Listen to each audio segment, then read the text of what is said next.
What's up, everybody? There are some truly awful takes in the world of sports media, so here is the top 10 most annoying sports media personalities. Coming in at number 10, Dan Orlovsky. If you're ever in need of a lukewarm take, Dan Orlovsky is probably your guy. He somehow finds a way to talk positively about every NFL quarterback no matter how bad the performance. And even after being slightly critical of CJ Stroud's 4-interception playoff game, he somehow found a way the next day to apologize for being too harsh. Number 9, Bill Simmons.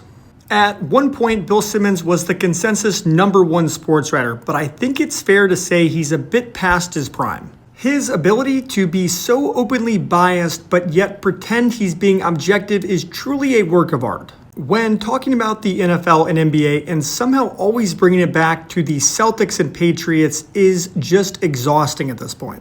But if you're in need to hear about how great the 1986 Celtics team was, he's your guy. Number 8, Jason Whitlock. I'm not sure if there actually is any Jason Whitlock fans or listeners, but if there was, they would find him quite annoying.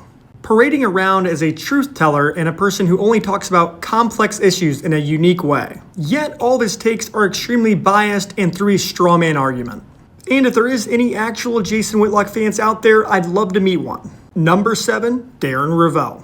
Quite possibly the most bizarre person on this list, his tweets will leave you questioning what reality is. It's hard to find a person more out of touch, as his brain operates in the same way as a person who's chronically online. His current obsession is talking about sports gambling to the youth, which I don't think anyone is asking for. Number 6, Kendrick Perkins. If you're ever in the need of actual brain rot or bottom of the barrel NBA takes, Kendrick Perkins might be your guy.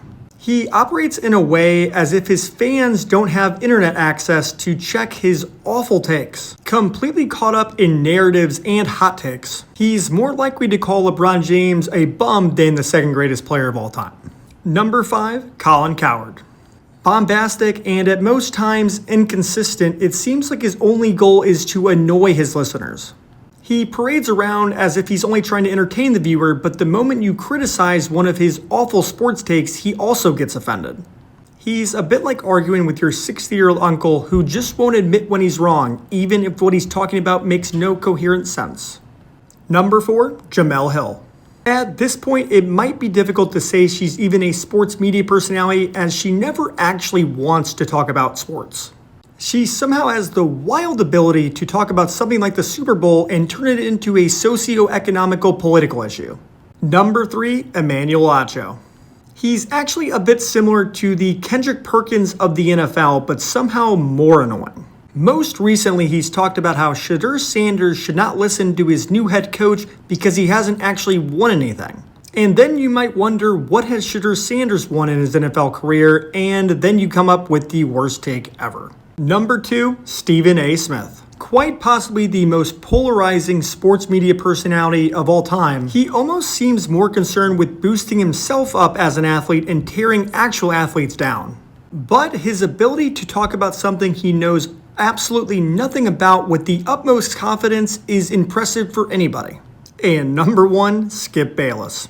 I don't need to go into this one too much because he has single-handedly ruined sports talk in the modern era.